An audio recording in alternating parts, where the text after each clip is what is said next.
Narito na naman ang mainit na balita mula sa mundo ng politika kung saan hatid namin ang pinakabago at pinakamainit na kaganapan sa bansa. Isang nakakagulat na balita ang lumabas ngayong araw, isang warrant of arrest umano ang inaprubahan laban kay President Cotin ng Norte Jr. kaugnay ng umano'y pagdawit niya sa pagkawala ng 3.5 bilyong piso mula sa kaban ng bayan. Ayon sa mga ulat, inaprubahan umano ng isang korte ang warrant of arrest matapos may sumite ang ebidensyang nagsasangkot sa Pangulo sa isang eskemang korupsyon. Ang sinasabing halaga na pumapalo sa 3.5 billion ay mula umano sa pondo para sa mga proyektong pang-infrastruktura na hindi natuloy o naipakita sa mga audit report. Mariin namang itinanggi ng Malacanang ang mga paratang at sinabing ito ay isang malisosyong paninira laban sa Pangulo. Ayon sa tagapagsalita ng palasyo, walang basihan ng warrant at sila raw ay maghahain ng motion for reconsideration. Naninindigan ng administrasyon na malinis ang konsensya ng Pangulo at may mga grupong nais lamang siyang ibagsak.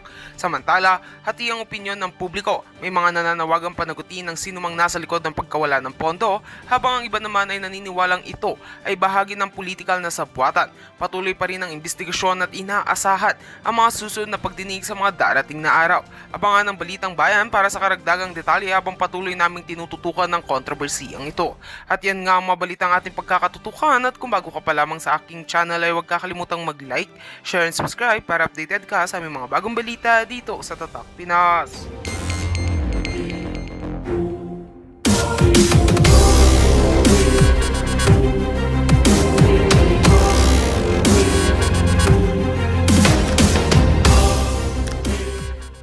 Ni Marcos Jr. nagnakaw ng 3.5 billion pesos.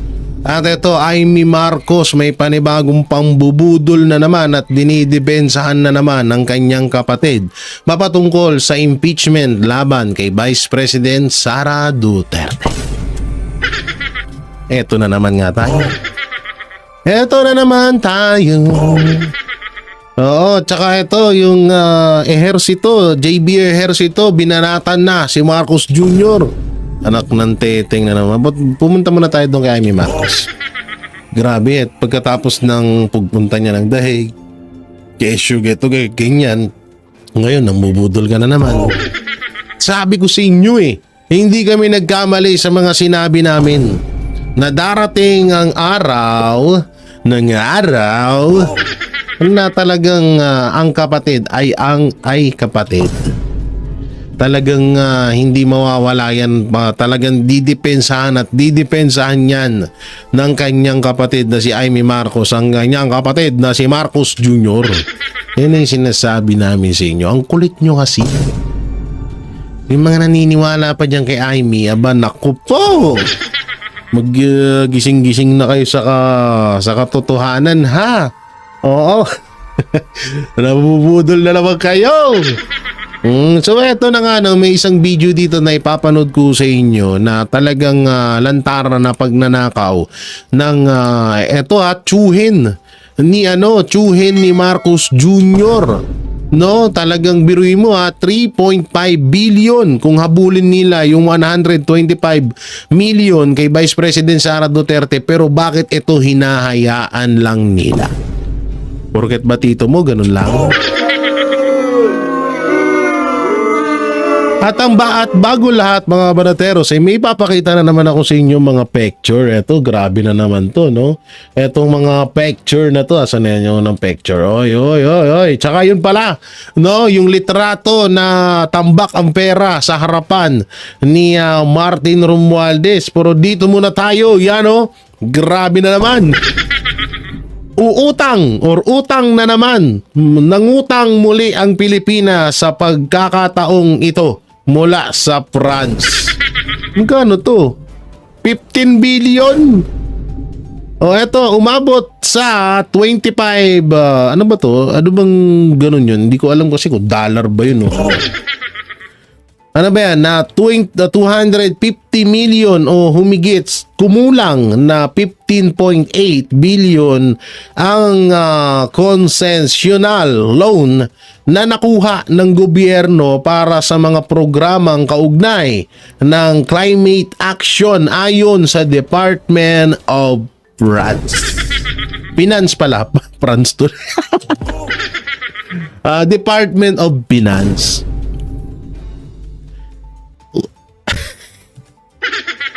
Ang dami mo ng ano, ang dami mo lang ano, Marcos. Pwede nga nang may bago ka na namang code na eh. Ikaw na si Boy Utang.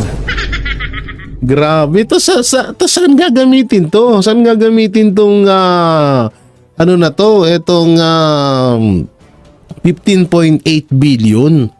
Para saan yan? No? Climate action. Ang laki ng pondo tas wala naman nararamdaman. Lalo ngayon magtatag-ulan na. Naku po, eto, may panibagong utang. Malamang sa malamang, baka yung 8% na yan. Yan lang ang maitulong sa taong bayan. Tapos yung 15, alam na this. Grabe, no? Wala na talagang humpay. Nasaan yung pinagbentahan ng gold?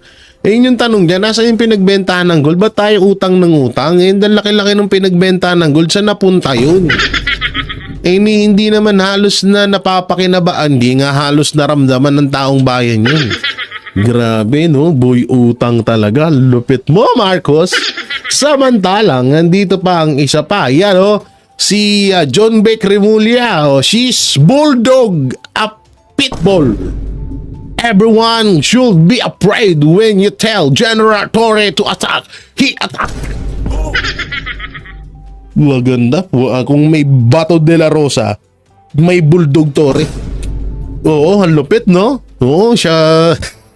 Nakakatawa lang dito. Puta na, ang dami-dami pwede babagsak. Ayan, no? Talagang pinakita mo dyan, John Vic Remulla na aso ni Marcos si Torre. Bulldog. Pero yun pa man, may kasabihan nga, kahit anong laking ngipin ng isang bulldog, hindi niya pa rin kayang kagatin ng isang Bato de la Rosa. Alapit, no? Utay na, sana all. Mapapasana all ka na lang dito sa mga to eh. Oo, bulldog. Kung bulldog si Torre, ano naman si Pardo? Garapata.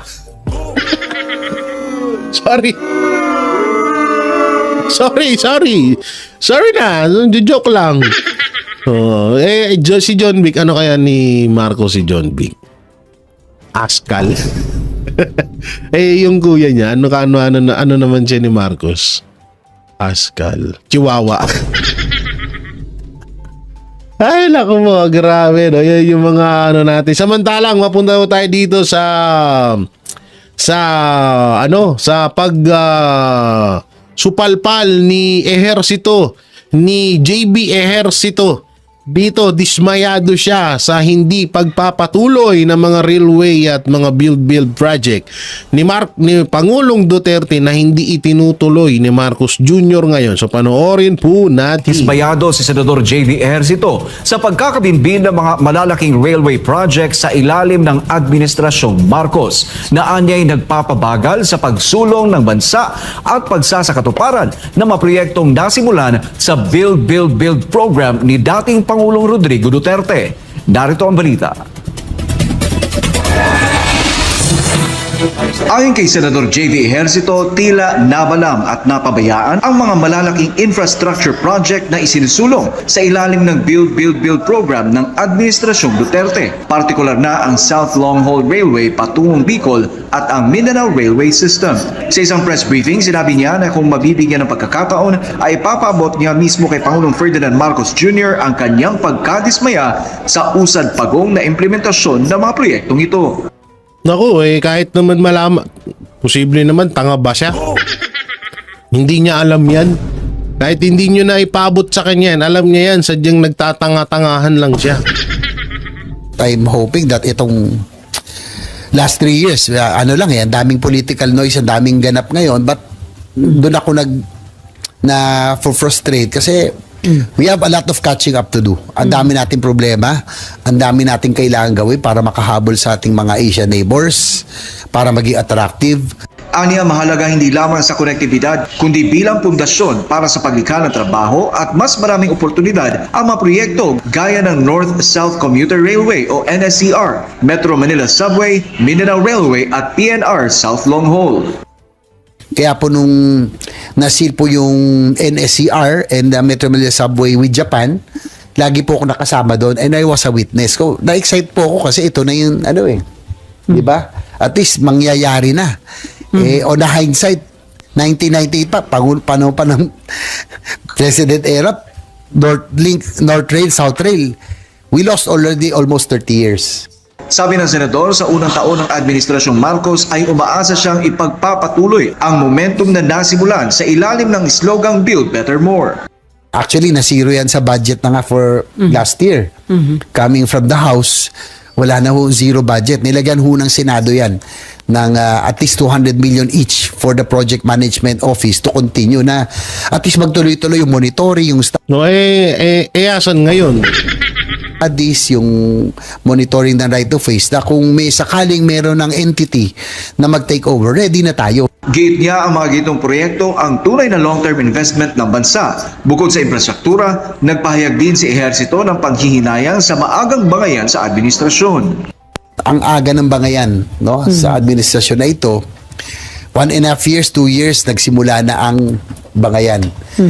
Nanghinayang ako doon sa momentum, no, with the biggest mandates ever received by both the President, the Vice President. We were off to a good start. Ang ganda ng goodwill. Kaya lang napaaga yung bangayan na eto, humantong na nga po tayo sa magkakaroon na ng impeachment. Yun na nga no? Alam nyo, hanggang ngayon, but hindi lang din naman si JB Ejercito, kundi buong Pilipinas ang sumisigaw ng ano na bakit nawala ang Build project na nasimulan ni Pangulong Duterte. Ang masakit pa dito ay ang daming pondo na nawawala sa gobyerno, pero wala naman tayong nakikitang kinakahinatnan ng mga perang yun. May pangako pa nga si Marcos Jr. pagkatapos daw ng termino niya ay meron na daw subway, yung nasimulan din ni Pangulong Duterte yun, no? So project din ng Administrasyong Duterte. So tutusin lang po, marami lang talagang hindi nakakalam pero nakatenga ho lahat ng halos sa mga build project ni Pangulong Duterte. May mga 10% to 20% po na hindi pa natatapos na dapat ay tapusin na lang sana ng susunod na administrasyon. Kaso ang inaatupag nga ngayon, gaya ng sinabi ni Senador JB Ejercito na ang aga ng kanilang pamumulitika, ang aga ng bangayan. No, na imbis dapat doon mag-focus sa mga proyekto at para makasabay naman din tayo sa ibang mga bansa, kaso ang nangyayari, puro na lang Duterte mapapanood natin sa mga balita.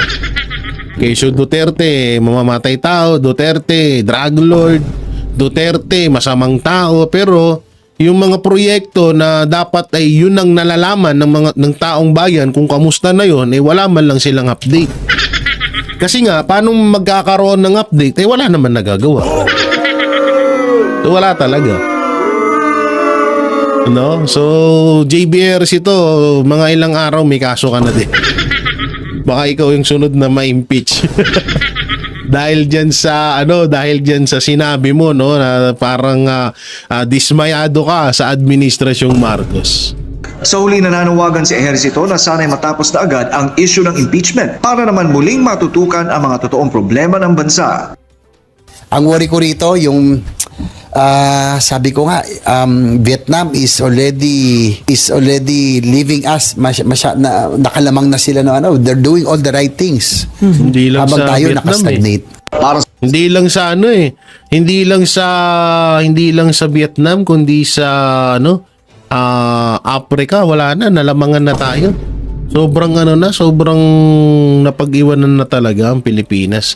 Akala natin sa totoo lang, sobra talagang laking pagsisisi dahil kung si Inday Sara Duterte lamang ang naging presidente ng Pilipinas, ay yung mga build project na yan ay baka tapos na ngayon at baka humahabol na rin tayo sa mga kapitbahay nating bansa. Ay kaso wala ang naging presidente hindi yung bagyo nga na sa Bicol lang nangyari, hindi niya alam kung ano gagawin. Samantalang ito may magandang PDP. PDP Council Port forthwith, hindi dahilan para madaliin ang impeachment kay Vice President Sara Duterte. So panoorin po natin. May paglilinaw ang isang legal expert para sa mga humihiling ng agarang impeachment trial laban kay Vice President Sara Duterte, si MJ Mondihar sa ulat. Ginagamit ng ilang grupo ang salitang forthwith sa 1987 Constitution para igit ang mabilisang impeachment trial laban kay VP Sara Duterte. Ayon sa kanila, ang forthwith sa Article 11, Section 3, Paragraph 6 ay nangangahulugang dapat agad simulan ang paglilitis sa Senado matapos ang transmission ng Articles of Impeachment. Pero giit ng PDP Laban Legal Counsel na si Attorney Israelito Torion, hindi agad-agad ang ibig sabihin ng forthwith. Anya, ang tamang interpretasyon nito ay ang pagsisimula ng paglilitis sa takdang panahon na itatakda ng Senado bilang impeachment court. It should be interpreted in consideration of the requirement that an impeachment complaint should be verified, that an impeachment trial... Bago ituloy ang anumang proseso ng impeachment, kinakailangan matiyak na ang reklamo ay verified at sumusunod sa due process. Ayon sa batas, ang reklamo ay dapat may kasamang sworn statement mula sa nagrereklamo, batay sa personal na kaalaman o mga dokumento at may sapat na ebidensyang sumusuporta dito. Kung hindi ito masusunod, may panganib na mabasura ang kaso dahil labag ito sa saligang batas. In this case, hindi kasi verified. Ang tingin natin, may problema iyon sa verification requirement dahil po minabilis masyado yung pag-file noong February 5 of 2025. At saka hindi rin inaksyonan yung first 3 impeachment complaints, no? Tinulugan nila ito. Ayon kay Attorney Torion, may seryosong problema sa ika-4 na reklamo laban kay VP Sara. Masyado raw itong minadali na ihain noong Pebrero 5. Samantalang ang 3 naunang reklamo ay hindi pinansin o inaksyonan ng Kamara. Ipinunto rin ni incoming Senator Tito Soto III na hindi na-refer sa Senate Committee on Rules ang reklamo kung kaya't hindi ito opisyal na tinatalakay sa Senado. They sat on the 3 earlier complaints of the Vice President or against the Vice President. And then all of a sudden, on the last day of their session, they filed on February 5 of 2025 the 4th complaint, no? Without due process. Giit ni Torion, hindi maaaring ipagpatuloy ang impeachment sa susunod na Kongreso dahil mag-a-adapt ng bagong rules ang Senado sa 20th Congress. Hindi na rin daw maaaring gamitin ng lumang impeachment rules ng 19th Congress. Ewan ko na lang kapag ginamit pa nila yun, ewan ko na lang talaga. Sobrang ewan na ng gobyerno. Kanya, kung ipagpapatuloy ito sa kabila ng mga paglabag, posible magkaroon ito ng masamang epekto sa justice system ng bansa. Yan na talaga mangyayari dyan. Tsaka, siguro naman din, alam din naman ng Congress kung bakit, kasi obvious naman, kitang-kita nyo na kung gaano sila magmadali, di ba? So kaya siguro din nila minamadali dahil hindi na nga talaga ito pwedeng itawid pa sa 28th, tama ba? 28th, 98th Congress. This is motivated by bad faith, and if this will not be stopped, this will really create a bad precedent to our country. Para sa Yan so ang linaw-linaw niyan mga kabanateros, no? So dapat naman, ewan ko ba, yun nga, kagaya nung sinabi nga ni JBRC to, imbis na sa Duterte sana mag-focus, dapat tapusin na yung impeachment na yan at wala naman talagang dapat ipataw na impeachment kay VP Sara Duterte at mag-focus na sa totoong problema ng Pilipinas. Kaso nga lang yung gobyerno natin ang tigas ng tigas ng mukha. Oo, ang tigas ng mukha. Talagang Duterte lang ng Duterte para alam nyo, kawawa nga tayo dito pagtapos ng termino ni Marcos Jr. Pustahan tayo. Sandamakmak na utang natin, wala pang proyekto na nagaganap sa Pilipinas. At syempre, kapag may bumabanat sa kanilang mga boss, andyan ang mga garapata. So eto na nga, pakinggan natin yung banat ng mga congressman sa kay Chis Escudero. Pumalag ang ilang kongresista sa patutsada ni Senate President Francis Escudero sa mga miyembro ng Kamara de Representantes. Ayon sa Senate President, trabaho umano ng ilang mambabatas na maging sunod-sunuran kay House Speaker Martin Romualdez kaugnay ng impeachment case laban kay Vice President Sara Duterte. Pero hindi ganito ang trabaho ng Senado. Ginawa ni SP Escudero ang pahayag sa gitna ng mga issue ng antala sa impeachment proceedings. Ang mga kongresista tila nasasanay na diktahan ang Senado kaugnay sa gusto nilang mangyari sa impeachment. Pwes kung trabaho ng ilang mambabatas na maging sunod-sunuran kay Speaker Romualdez na gusto klaro itong impeachment na ito, Hindi namin trabaho yan sa Senado. Hindi ko rin trabaho yan bilang tagapangulo ng Senado. Hindi po ang makabayan ang sunod-sunuran sa Speaker of the House. Wag Wow! i-divert sa iba-iba pang mga issues, ano? Naku, kayo lang naman kayo lang naman gumagawa ng ganun. Tigil-tigilan nyo, mga nyo, tignan mo yung tsura mo dyan, oh. Kundi sagutin na lang, kailan ba impeachment trial? Bakit hindi sinisimulan? Sir, dinidiktahan po ba kayo ni Ito pa isa. Never po. Ako sa Alam mo, pare, minsan, ang gin, ang sarap talagang tagayin yan. Lalo't kapag maulan, tagay ka ng tagay. Wow! Ay. Hindi ko, bihirang-bihira kami magkita ni Speaker. Actually, nakita kami ni Speaker dito lang po sa plenary. Never po kami nagkakausap ng personal. Samantala, giit naman ni Bataan 1st District Representative Geraldine Roman, hindi ang House of Representatives ang nagdidikta sa Senado kaugnay Sino? ng impeachment case laban kay VP Sara. I think kung meron mang nagdidikta sa Senado, ito ang ating saligang batas. Kung kami mga mababatas ay hindi kami tatalima sa saligang batas, ewan ko na lang kung ano nangyayari sa ating bansa. Eh, bakit ganun? Hinahayaan nyo mangurap yung mga nandyan. Ay, naku, tigil-tigil nyo sa mga paikot nyo. Wala namang reaksyon ng tanggapan ni Speaker Romualdez sa pahayag ni Senate President Escudero. Subalit na una na nitong sinabi na ipinauubaya na sa Senado kung anong kahihinatnan ng reklamong impeachment na inihain ng Kamara. Rosa Licos, UNTV News and Rest. Ang lupit, di ba? Talagang yung mga attack dog nagkakandara pa. Ganun naman pala eh. Sino? Sasabihin na naman yung taong bayan na naman to. Katulad nito, yung kanina, asan yun? Ito. Yan, katulad niyang congressman sabi niya, hindi po talagang marami pong katulad na lang po niyan sa nasasakupan ko. Marami pong gusto na i-impeach si Sara. Kasi nanalo po ako eh. Ibig sabihin daw, yung pagkapanalo niya, ibig sabihin daw noon, payag daw ang tiga sa kanila, ang kanilang distrito na i-impeach si Sara. Ang galing, di ba? Kupal. Kupal ka tuloy. Sorry. Ay, eto na. Eto na yung video na ipinagtanggol muli ni